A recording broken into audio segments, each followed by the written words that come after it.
The green paradise for biodiversity is turning gray. Looking from above, all you can see in some parts of the Brazilian Amazon is fire and destruction. Since President Jair Bolsonaro took office in 2019, official figures show over 10,000 kilometers of forest were lost every year, a scale that had not been seen since 2008. It's a concern not only for the preservation of the forest, but also to control fossil fuel emissions and stop climate change. Deforestation is the main cause of emissions of Brazil. Almost half of the emissions of the country is connected to deforestation. And if you connect that to the emissions from the agriculture, you surpass 3/4, so you surpass 70%. The destruction process of the Amazon is wide known. First comes deforestation, then comes the fire. Later on, farmers settle and introduce the cattle and agriculture in large scale.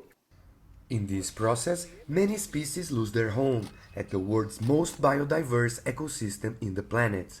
To keep the forest green and animals alive, protected areas such as conservation units and indigenous lands are essential, keeping loggers and criminals away. But even these territories may be under threat.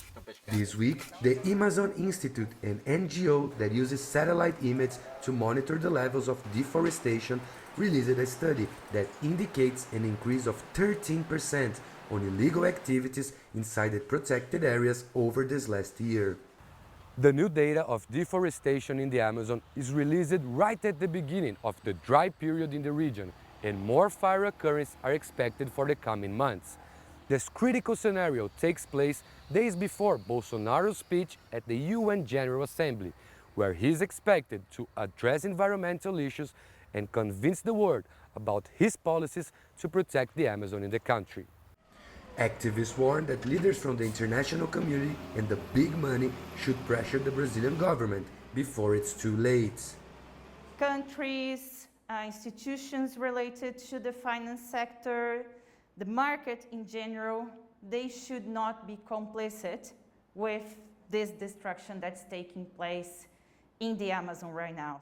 The speech at the UN will be watched closely as an indication of the next moves, but it's seen with skepticism in Brazil, since the president has not changed his policies, even over international pressure. Meanwhile, local communities try to make a small difference, but set a big example for a better future. Tiago Gabriel, Rondônia and São Paulo, Brazil.